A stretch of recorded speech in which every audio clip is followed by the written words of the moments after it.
Welcome to the Film Geezers podcast.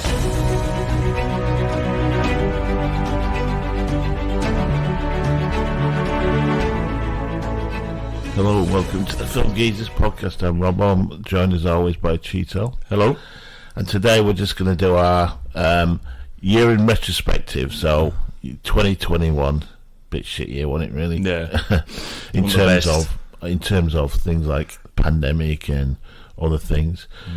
But one great thing was we started the Film Geezers. Yeah. It was what, like April time? April, yeah. And I think we initially started doing stuff on TikTok, didn't we? Yeah. And then we decided to give podcasting a go. And now we've got 24 episodes in. Some a bit better than others. Yeah. I mean, when we first started, we were pretty shit, really. Yeah. There's only one word to sum Yeah, yeah. But yeah, we've grown we had a bit of a hiatus over summer because of personal things. Yeah. And, life gets in the way and all that. But yeah, we've got Instagram and Twitter, and we've got our own website where we do. I think we've got over 100 reviews, which is pretty remarkable, really.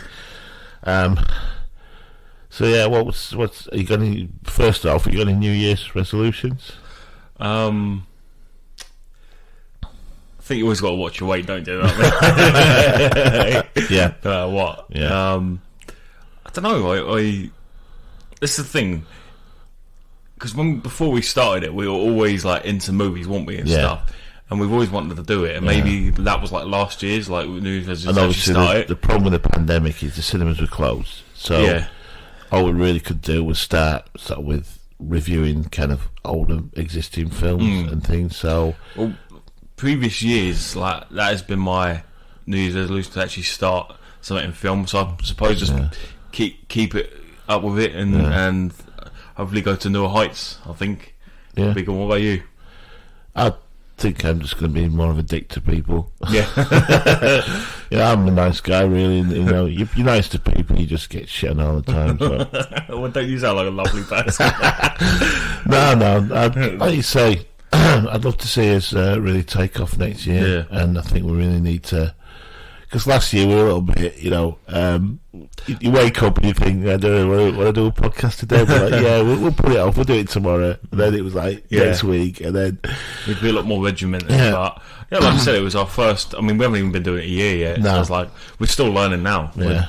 We're learning as we're going, sort of thing. So, but definitely, I think we got the same thing of next year. Just be more regimented and be more on it, and hopefully we can get to, like I said, newer heights. But we've always wanted. It's something we've always wanted to do. Yeah. And this thing it came about. What was about April? Did I say April? April it was, Before that, we'd always talked about films and whatnot. We'd always been obsessed with films, and it just sort of was like just a moment where we got to do this, you know what I mean? And then it's odd because the podcast came sort of after that, but we found that the podcast is really the main thing now, isn't it, with us? But it's just if you told us that we'd be here like before we even started, like say January last year, I wouldn't believe you. It's just been mental, isn't it, really? But I think we've got a good film knowledge, but obviously being from two different generations, that helps. Then that does help. I mean, I probably grew up sort of late 70s. That was kind of when I remember first started to go to the cinema and things like that. So I've got that. And obviously I lived through probably the greatest decades of films, 80s and 90s. And then mine was like late noughties, and then I've obviously grown up through the tens as well, which the tens has been really good as well. So we got the great thing is we introduce each other to different films that we would probably never watch from different eras. But this last year, I've never watched so many movies. You know what I mean? It was sort of the thing with me is I think with both of us is of course with everything and everyone, there's a certain type of movie you stick to when you can just put it on and stuff. And ours was a certain type of movie, whether that be like a 90s action flick or an 80s fantasy, and we kind of stretch our horizons. We tell each other movies to watch, and I've never watched so many new movies. I don't know about you. I think you're the same as well. I'm still looking at my letterbox. I only started it in end of August, and I've already watched 83 movies. What new movies? Just 83 movies. We watched them, and done 32 reviews. The letterbox is great. Yeah, I mean, I think like for sort of a couple of weeks leading up to Christmas, we were doing 3 movies a day, weren't we? Yeah. I mean, some of them obviously were ones that we'd seen before. But yeah, it was. I remember there was one week where in 7 days I watched about 3 movies a day, and they were all like brand new movies, and just some it's that certain, I don't know, the excitement you get when you're watching a new movie because you're in like different territory, aren't you? Yeah. It's just you know where it's going to go and whatnot. But that's good. That's actually, I was thinking about this. What is the best film you've watched this year? Doesn't have to. It can be a new release. It can be. It can't be a rewatch. Obviously, it can be from any year, but it needs to be for the first time you've watched it. You've seen it. I don't know really, because it's probably, I would say, The Father. Yeah. That was. It's a different experience. Yeah, seeing it in the cinema, wasn't it? I think it was about the week after we started our podcast. We were invited on the Film Simps. Yeah, they do a Twitch show, so you actually got to see us. And yes, we are as good looking as we sound. Dashing looks, right? Yeah, chiseled jaws and washboard abs.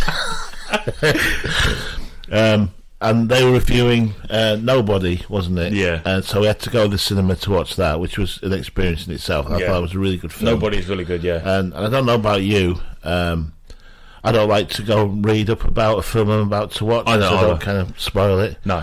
So I didn't realise until after that it was directed by the same guy who did John Wick. So it was very John Wick-esque. You could tell it was for the the whole, just the style of the whole film. But it was a really good film. And I left the cinema feeling really up and euphoric. And I think the next day we went to watch The Father, and it was a totally different experience. Depression, right, you know what I mean? Just walking out, but. And I don't mind saying it. A grown man did. It made me cry. It did. Just dealing with dementia is just a horrible situation. And it's probably the best capturing of. Obviously, we don't have dementia, so we don't watch it. But it's the best capturing of dementia ever seen on film. And like I said, just going to the cinema just elevates it so much. You know? And this thing, we've been to the cinema this year, especially. We went to the cinema so many times. I mean, I wrote a review of The Father, and I was going to come home and do it, and I couldn't do it. I had to wait till the next day. That's how much it affected me. So that was a brilliant film. I would say mine. Mine is not a new release, but Unforgiven. Mine is. Yeah. I only watched it in summertime. Who told you to watch that? I think it's pretty obvious.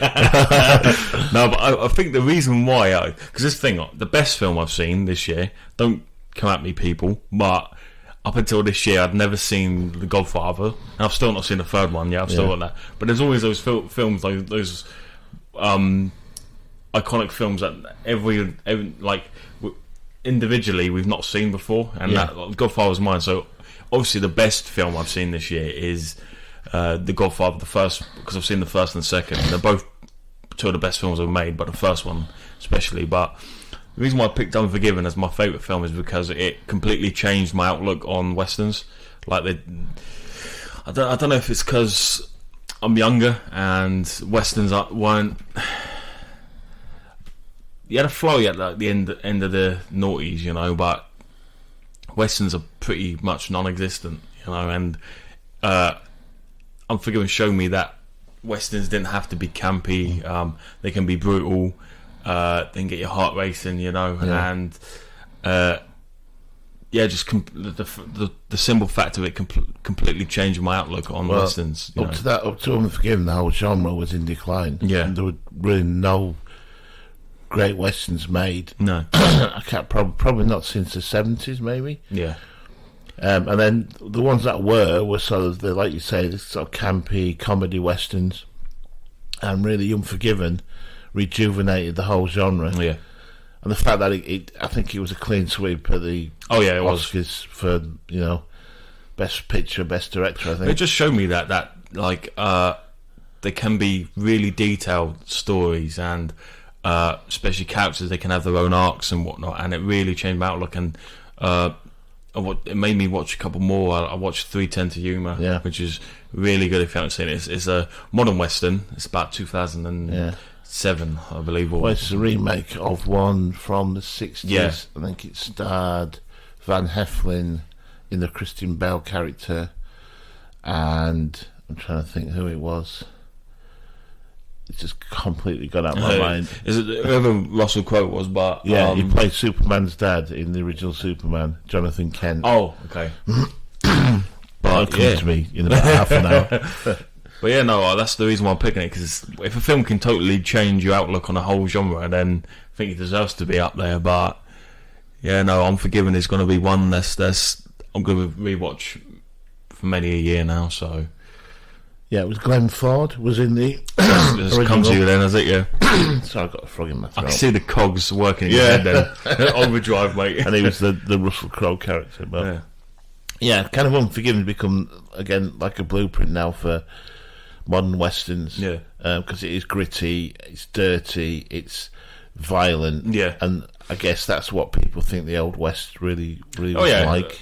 And maybe it comes with the time, like the 90s. Obviously, there was a lot more shown on film, but I think that's actually more, like you said, a real approach to the actual Wild West than westerns gone by. But I don't know if you want to talk about that. Well, speaking of, because you were talking about The Godfather, we had a little agreement, didn't we? Yeah. That I'm not a massive fan of superhero films, and I've been trying to get you to watch The Godfather for ages, and you said, "Okay, I'll watch The Godfather trilogy if you watch the Dark Knight trilogy." Which I still need to watch number 3. Well, no rush. I've got to say, I really enjoyed it. Yeah.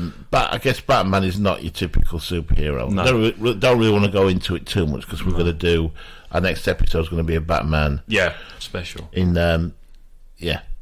with the Batman coming out in March, we thought we'd do a Batman special. Yeah. But yeah, I love an origin story. So my favourite was Batman Begins. But even I've got to give sort of Dark Knight a shout, really, just because of Heath Ledger's performance. Yeah. Well deserved posthumous Oscar for that, I think.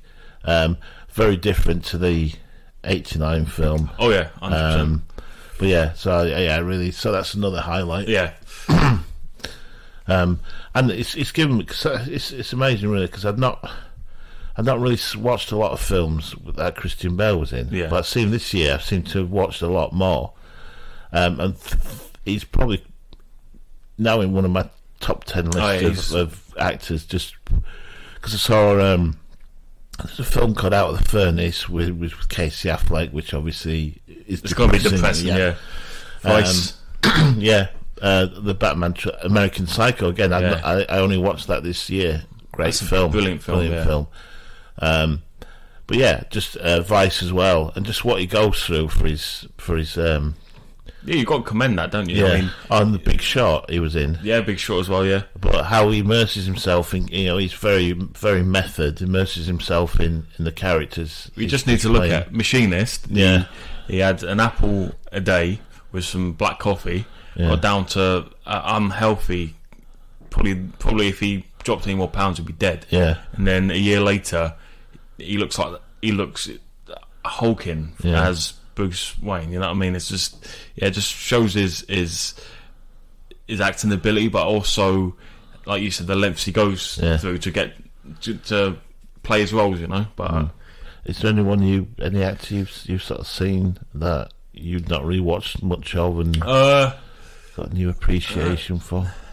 Maybe Keanu Reeves. Maybe. Yeah. I've always really liked him, but seeing because I've only seen John Wick 1 and John Wick 2 in the cinema previously, and I've never seen John Wick 3, but we've rewatched them recently, and I've even seen the third one. Yeah, I'm going through a little Keanu Reeves phase at the moment. I've rewatched The Matrix, the trilogy as well, seen the new film, and also Speed. So maybe Keanu Reeves. I don't think I've watched that much Keanu Reeves in a long time. Well, it's John Wick 4 and 5. Yeah. That's good. John Wick 4's been pushed back, I think, to 2023.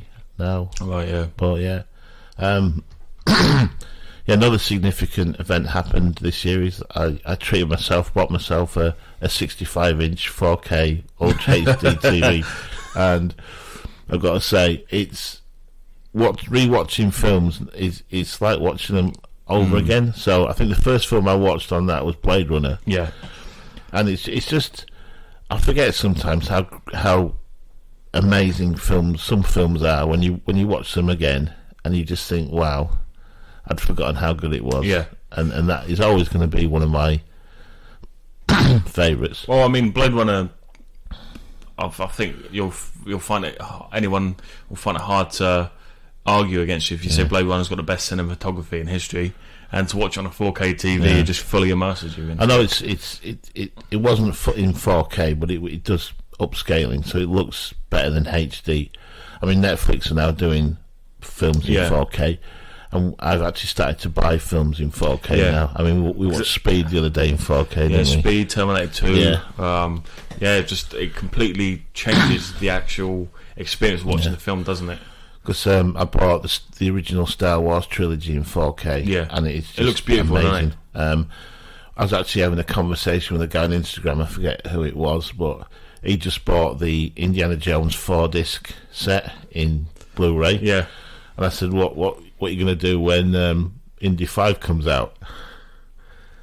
And it's happened to me. I've got the Oh, God, yeah. I've got what was called the special edition 3-disc Indy set with this film selling the Grail Diary, and that was going to be Ultimate Collector's Edition. And then Crystal Skull comes out, and they're sneaky fuckers out there. I mean, I had the original VHS of A New Hope and the original trilogy.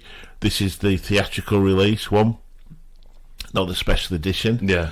And then obviously, on DVD? Yeah, before on VHS, VHS, before obviously George Lucas started to dick around with it.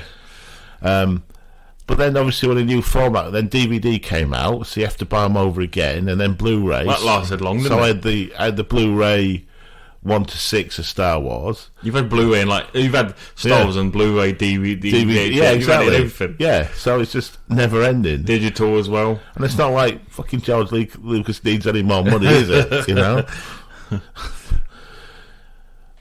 Yeah, he could use some of his money to pay for plastic surgery, couldn't he?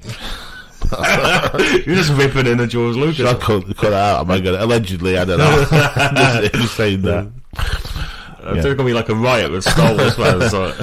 Well, that's the thing, is they know it's a captive audience. That, you know, they produce anything with Star Wars on it, then it'll sell. Yeah. But I just the fact that whenever a new format comes out, you have to buy all your library of stuff. So I've just started to buy them on streaming now, and not bother with physical. I'll tell you what, for this year, now doing the reviews, podcasts and whatnot, when you watch a film, has your focus on an actual film changed, as in terms of, or your outlook on a film, or is there other things about the film, like film in general, that you appreciate now from doing it? Because I know for me, certainly. So. I mean, you look at it maybe slightly differently in critical kind of terms as well. You look at it obviously as a viewer, and you want to be entertained or whatever by the film, but I think you also look at it from a critical standpoint as well.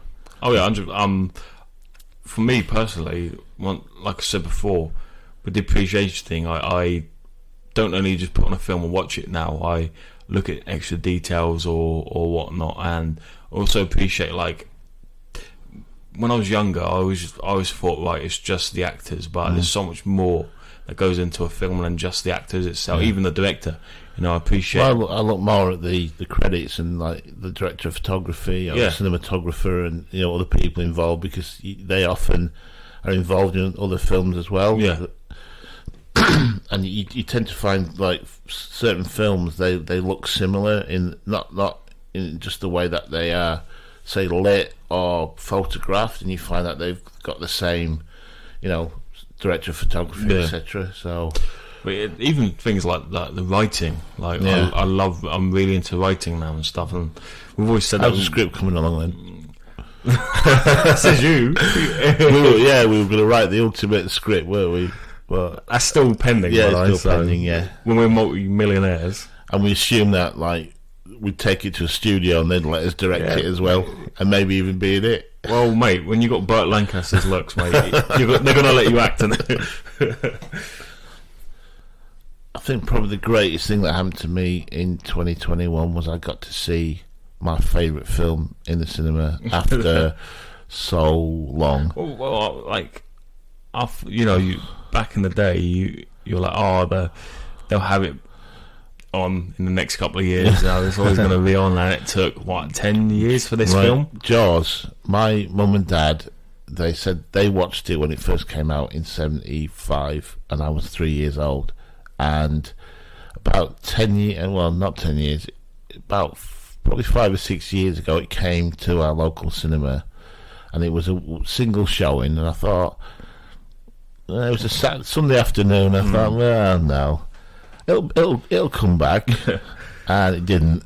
And it's only, I think it was November. It was August, end of August time, yeah. All right, it came back to View Cinemas in Portsmouth, and I was looking through the listings, and I almost... His jaw dropped. So it's 46 years I was waiting, and it was just... when the credits came on, I got so emotional. It was almost like a spiritual experience. Yeah. But watching a film in cinema is just so different. Yeah. You just the sound... the little details that you don't see on TV as well. I mean, there's a few films that it's like we went to see Total Recall, didn't we? Yeah. We saw Empire Strikes, because what a lot of cinemas were doing, because obviously the film industry had been on pause, there's no new releases, so they were starting to release old films. So Empire Strikes Back, we saw the re-release of Rocky 4, Rocky versus Drago, director's cut, and we actually liked it. Yeah, there was a guy. The only comment we've ever had on our website on one of our reviews, and he wrote a dissertation on why Shakespeare's fucking works on this. He felt that Stallone was kind of pushed into doing this. But he explained himself the reasons why. So there's a Q&A at the start, doesn't it? And he was like, he had nothing to do, so he was like, I want to re-release or recut a Rocky movie. He looked at obviously the library, and he's like, Rocky 4 is the most loved one, so I'm going to start off with that. And he said, the problem he had was he had total control over it. Yeah. So he was able to include things like the robot, for example. That really made no sense to the story. No. It's just because he wanted to have it in there, and I can get that, But I think the recut does. Oh yeah, I mean, you think he's an older head now. He's been in the. You think by the time Rocky 4 came out, he still hadn't been in the movie business for that long, had he? No. And like we said, he had more experience, and we both agree that the director's cut was much improved than the original. Even though we love the original, and it's such a cheesy classic, but this new one is. Well, it's like any. I mean, films are subjective. What one person likes, somebody doesn't like, and that's their opinion, and you got to accept that. Well, I feel like this new one focused more on the characters. It was much more character driven than story driven, and I think I prefer that. I think I do, because when you have engaging characters, it just automatically makes you engage into the story anyway, and into the film. And he still kept in. I mean, you could not have cut out the dual training scene, could you? The training montage, So it's still got that 80s flair to it. But and it's actually got an extended fight scene as well, doesn't it? Yeah. But much improved. We've seen a lot of movies. We've been to the cinema so many times this year. Well, you obviously went to see Spiderman on the day it came out. Yeah. First showing, which Cineworld. You said was. I think it's a bit overrated. Yeah. There's people now calling this better than The Dark Knight, and I was like, no, hold your horses. You know what I mean? This is not better than The Dark Knight, but it is, for a superhero movie, it is amazing. And I'd put it in the top 30, 40 movies ever made. I think it's that good. First half, it's really a story of 2 halves. First half's okay. Obviously, when the first half, you got to set up the premise, because obviously Far From Home, that story ended there, so you got to set up the premise for this one. But then after this is massive spoilers. It's been out for long enough now. All 3 generations of Spider-Man are in this. Tobey and Andrew Garfield are in this as well. And as soon as like I said, Andrew and Tobey are revealed, this whole second half is just full on fan service, everything you want. I know sometimes people don't like fan service, but in a film like this, you kind of have to have it, and it's just payoff after payoff after payoff, full on action. I think the actual Sinister, they call it the Sinister Six. There's only 5 villains, but they're all great, in especially Willem Dafoe. I mean, people saying he's as good as Heath Ledger's Joker. I don't agree, but I think it's near the top echelons of how to portray a comic book villain. He really does show his acting prowess. Same with, it's nice to see Alfred Molina as well, but yeah, 100%, it was absolute. I'd not had that type of feeling in a cinema since I saw Endgame in 2019. Brilliant way to end the trilogy, and even I think they've greenlit 2 more movies, I think, or something like that, and they want Andrew Garfield to have a 3rd movie because he only had 2. But yeah, definitely the best movie I've seen this year, and the best release, in my opinion, of 2021. But I think the best, for me personally, going to the cinema to see Empire was something. I think, it's Empire Strikes Back, and also I went to see Gladiator as well in the cinema. Did you Jurassic Park as well? Didn't you go? Jurassic Park as well, yeah. Obviously, movies you'd always seen. Yeah, but I mean, with Jurassic Park, they're movies everyone grows up with, and just to sit in the cinema was something else. And even the effects still look great, even in cinema where you can see everything. And Gladiator is a film that's much loved in this household, isn't it? And God, I was fucking tearing up. I'm a 22-year-old man, and that was just me. You can just hear me sobbing, but no, it's a different experience, just experiencing the cinema, isn't it? But yeah, and you went to see Matrix as well, didn't you? Oh, the new Matrix, yeah. I saw. Obviously, I've seen the first Matrix a million times. It's literally one of my favourite movies of all time. I've seen the second one here and there, and then the third one I watched on the day that I was going to go see it. The fourth one's alright. I've actually seen it's got a lot of hate, but I think, for me personally, the main thing is that it still felt like a Matrix movie to me. If it didn't feel like a Matrix movie, that's the one thing a sequel can do bad, is it's completely separated from its previous material. And I think that's the direction Lana takes it in is the only direction she could take it in. The trilogy ended. Where else are you going to take it other than that?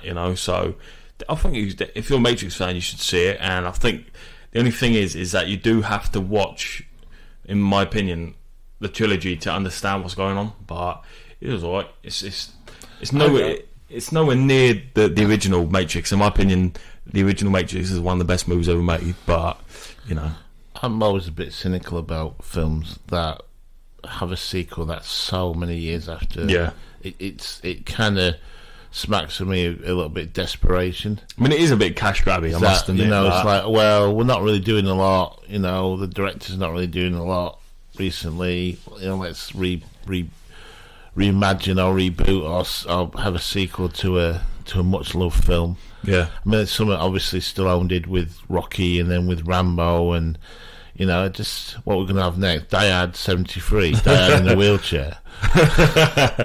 That's the thing. I think. In my opinion, I am very cynical when it comes to films. But for me personally, because I love The Matrix so much, and I even love the sequels. I think the sequels are amazing. I was just happy that we got more Matrix. That's the thing.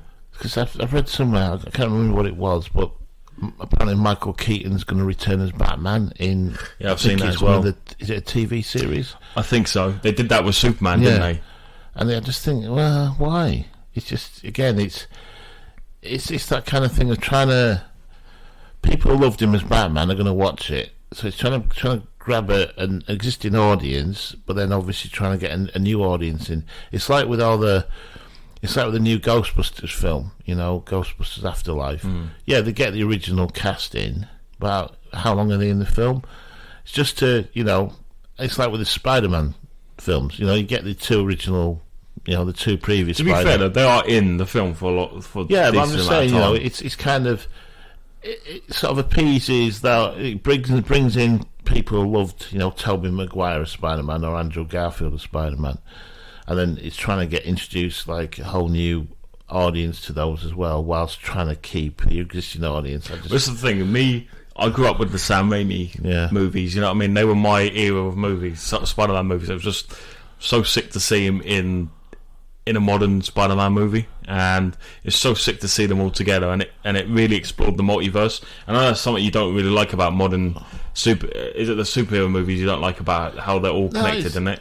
It's not the fact. It's like a production line, we'll just churn another film out. We don't give a shit about quality. We'll just churn another film out. We know the audience are going to come and watch it anyway. Then I just think that once you get to a certain point, there's no real originality. It's doing the same thing, repeating the same thing over and over again. And then I think bringing back like the old villains as well, that kind of smacks a little bit of desperation of trying to.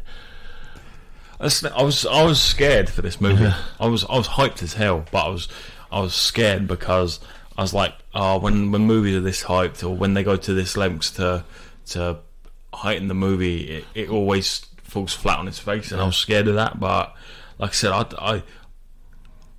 the actual material of the film, I think it gets overshadowed by the fact that you got the two previous you got all three Spider-Men in the film, and it, for me personally, it just felt like an event.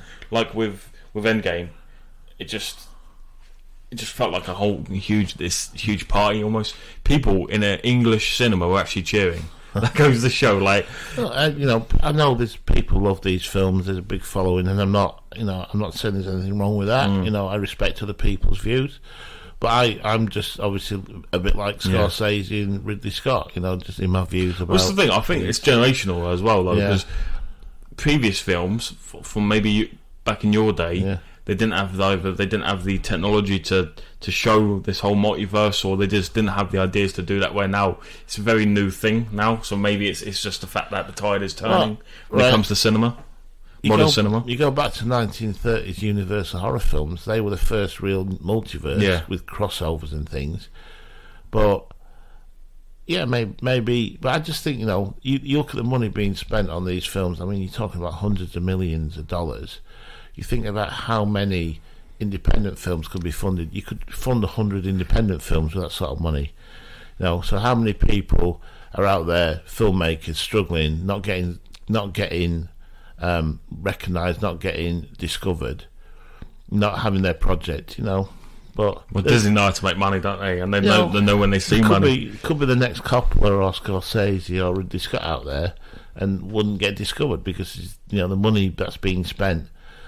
I mean, it's mainly by Disney now because they own most of the franchises, don't they, or the universes or whatever. They'll probably end up fucking buying us out, won't they? Yeah, hopefully. I doubt it. Be like what Microsoft used to do, buy out a company and shut it down. You don't have to beat your opponent. You just have to buy them, don't you? You have to buy them out. What you can buy us for? 10 quid in a Scotch egg. The reason why I'm laughing is because I'm agreeing with you. But no, it's just not my thing. No.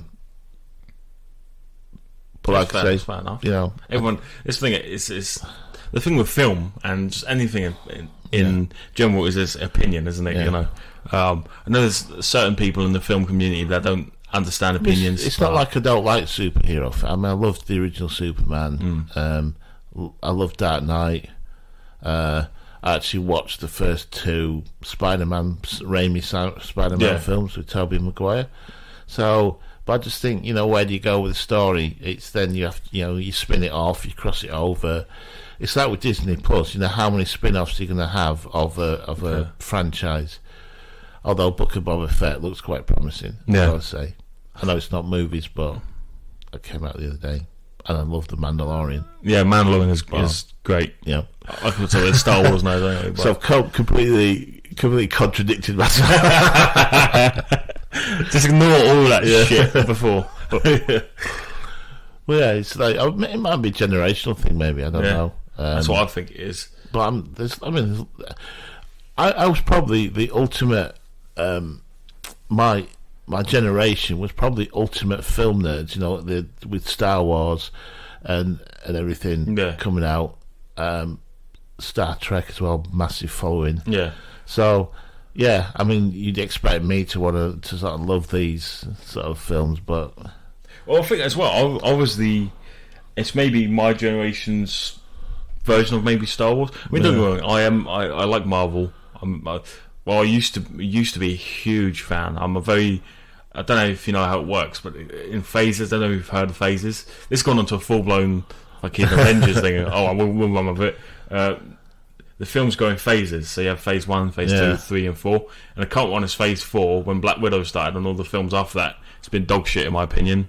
The Spiderman is the only good thing that's come out of phase 4, but phase 1 started with obviously Iron Man, you had Robert Downey Jr., you had all of the like Thor, Captain America, all their origin stories, and then in 2012 after they established the characters, they had the Avengers, the first film, and I remember going to the cinema to see that, and I was fucking hyped. Like I said, I was the perfect age for it. I was about 12 years old, and I was just growing up with those films.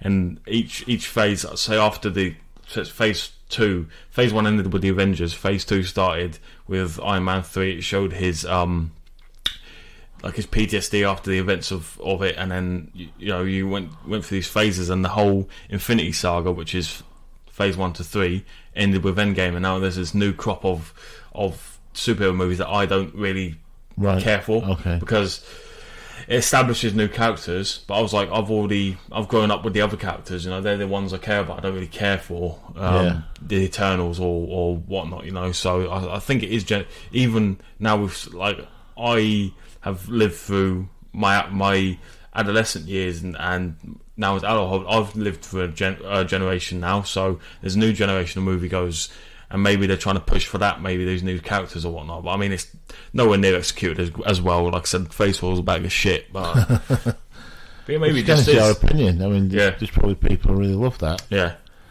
But like I say, it's just, not my sort of thing. So, anything else to cover from the year that we've had? What do you think about the actual movies that have been released in 2021? There's been some good ones. I mean, the thing is, right? It's like anything. Like I say, it's very, very subjective. Yeah. You're finding that there's more films now being released on streaming services. So we watched the other day Don't Look Up.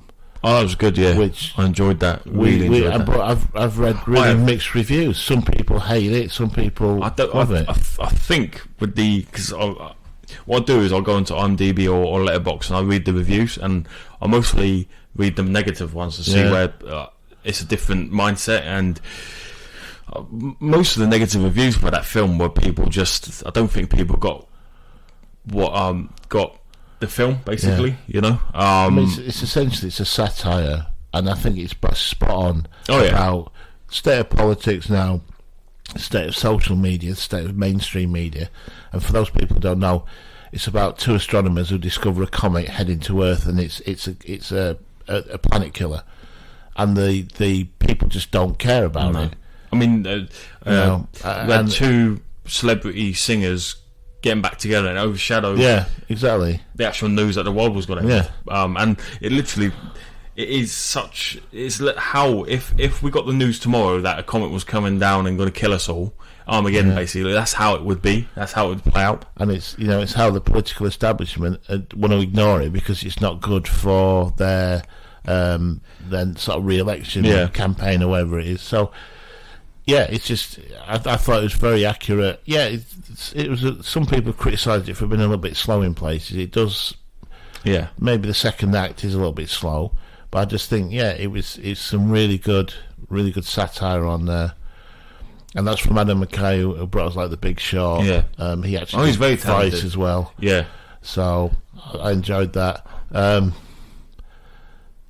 I think most of the films that have come out we've seen that I wanted to see. I know that obviously 2021 there's been loads of movies that have come out, obviously because during 2020 there was no movies coming out and whatnot. But to be fair, I think we've seen Die Hard as well. We forgot about that, didn't we? I forgot about that. Yeah, Die Hard in the cinema, re-release.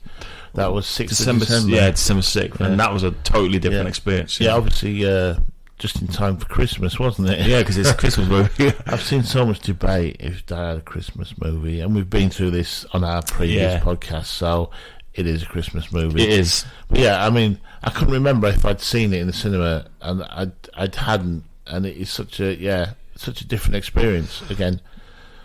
But there's a lot of films I see advertised, and I think, well, I probably wouldn't pay to see it in the cinema, but I'll see it when it comes on TV, because there's such now a short release schedule. Yeah, now. there is. Movies stay in the cinema 2 months tops. Yeah, when I was a kid, it'd be 3 months in the cinema. It'd be on sort of video to rent for like 6 months, and then you might be able to buy it on video. And then it might be 2 or 3 years before it came on television. We'll pair that with the UK getting movies like 2 years after the US or a year after, you know? Because, I mean, like, films were really... I mean, like, Star Wars released in the summer, and then in England it was December it was released. So, but obviously, with piracy now, they tend to have them released on the same day. Yeah. Or if you beg, they might release them a day early in your territory. Well, that's what happened with Spiderman. I was really happy about it. 2 days to be, in fact. And I'm flexing, I know, but I couldn't give a shit. But, so I think I've seen all the films I wanted to see. Yeah. Same I'm gutted I didn't get to see Muppet Christmas Carol in the cinema. Yeah.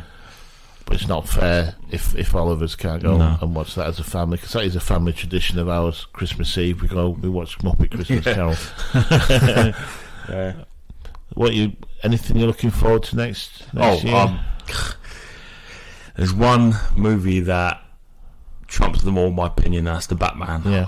As a huge Batman fan, I can't wait. And plus, Tom Holland begged, obviously him being English, he begged Sony to release Spider-Man 2 days early in the UK, and we got it 2 days early.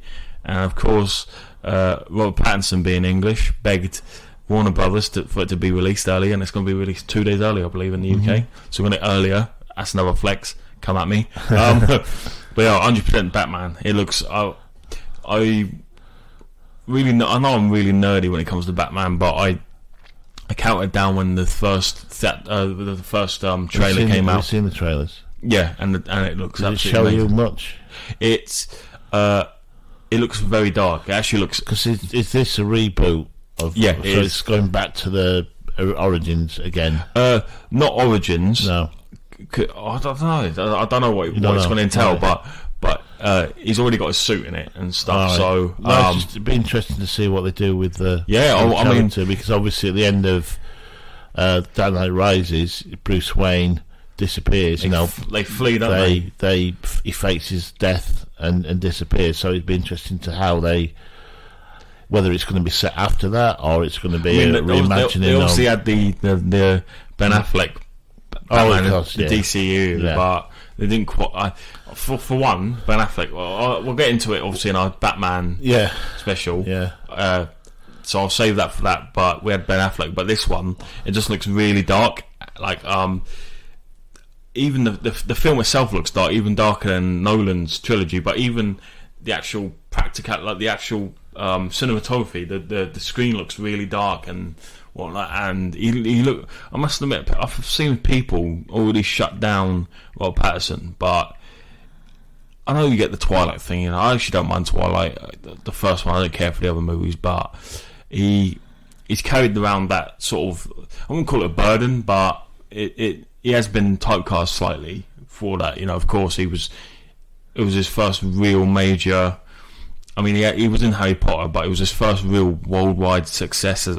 And he was, of course, the star of it. And being that young, I suppose he got thrown in the deep end. He was the world's most paid actor, at the time. I think it was about 2008, and he sort of carried that around. But he's been in some movies since, and he's really made a career for himself. And I mean, you think of The Lighthouse as well. He's great in that, and he's really showed his acting ability in that. Because I must admit, before I watched The Lighthouse, I was like, he's all right, but he's a bit plastic. But I think you agree as well. He really is a good actor, isn't he, Robert Pattinson? Well, yeah, I mean, he first came to attention obviously in Twilight, so everybody thought he was like this tween kind of star. But I think sometimes it is difficult to get over that, isn't it? And I think he has. He's. I mean, I think I've only seen him in The Lighthouse. But that was he's really good in that, wasn't he? Yeah. And I just can't wait to see him as Batman. I think they got it right with Christopher Bale. Chris Nolan got it right with Christian Bale, casted him as Batman. Like I said, we're going to save a lot of this for the Batman special, and I think they got. Is it Mark Webb? I believe is directing it. I think it's Mark Webb who did the Planet of the Apes movies. I think he done really well with casting Robert Pattinson, because I don't know why. Just looking at him, I didn't think much before the trailer. I was like, okay, can I see him as being Batman? But certainly after this, and you get to see his makeup as well. You get when he takes off his mask.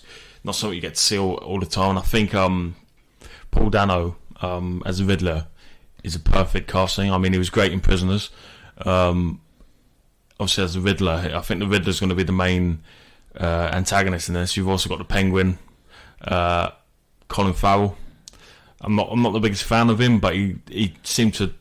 It looks like he cares about the role, because he's really transformed himself into it. And you think of him as a Penguin, and you think of Danny DeVito. It's kind of campy, those campy 90s movies. This he looks really good as the Penguin. So I could talk about this for hours, but I'm really excited for the Batman. It looks really good, and once again another competent director in Mark Webb as well. So I'm excited. Like I said, I'm a big fan of his movies as well. So, what about you? Yeah, I mean, I'm looking forward to that. I'd actually. Maybe before I wouldn't have watched it, but I thought, Batman is a character that I can probably just about tolerate. What I saw the other day it was Operation Mincemeat. You've probably never heard of that. It's a remake of a 50s film called The Man Who Wasn't There. Yeah, but it's based on an espionage operation during the Second World War in 1943 to try to disguise the invasion of Sicily.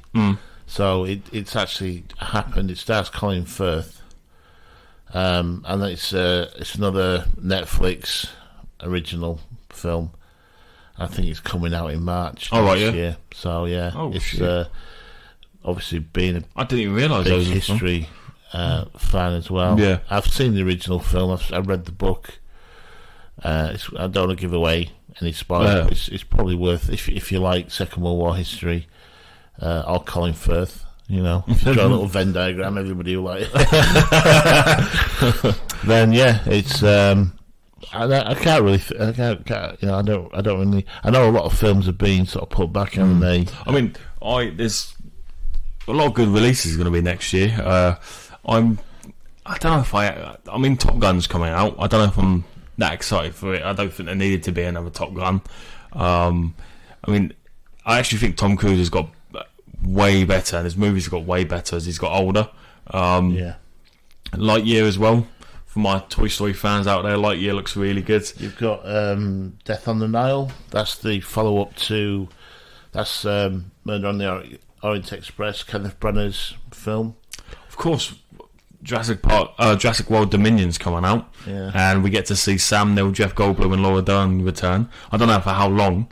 I don't know if they're going to let them take the reins for this movie, or they're going to stick with Chris Pratt. But that's for my Jurassic Park fans out there. I'm just trying to go through and pick out some ones. There's a Doctor Strange coming out, isn't there? Yeah, Multiverse of Madness. That looks really good. There's another Scream. I think that's a remake of the original. So there's a lot of remakes, and I think, like you said, 2022 we're going to get a lot of the films that obviously will push back or whatnot. We're going to get loads of films. It could be a really bloated year, but I definitely think that the Batman's going to be the standout. And I think early, I don't think it's completed yet, but people have seen early scenes or whatnot, or parts of the film, and they're saying this is going to be a class movie. So I just hope it doesn't fall flat on its head. Hope they execute it well. This is the thing, DC outside of the DC extended universe is really good. So that's what I'm excited for. Anything inside the DC, I don't really care for, but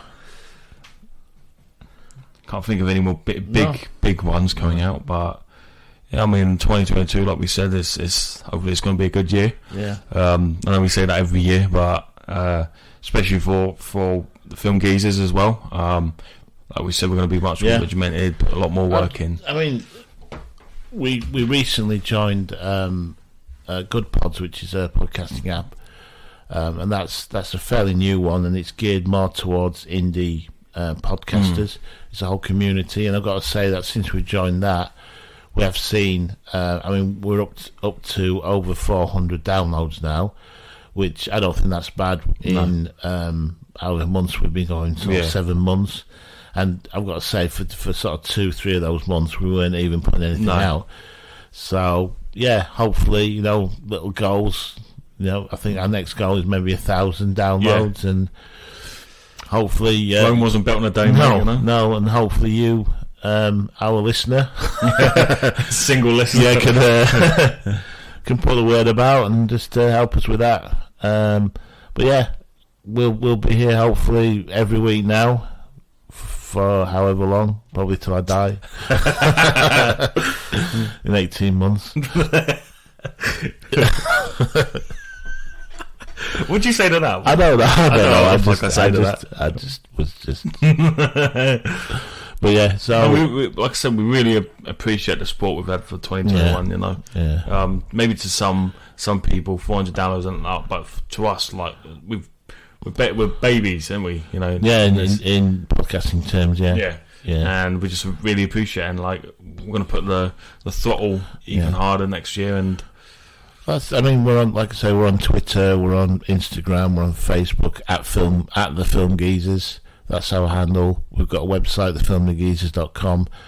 You can contact us through any of those means. If any of you have any ideas, I just want to comment on good or bad. Yeah, feel more than free. Yeah, feel free.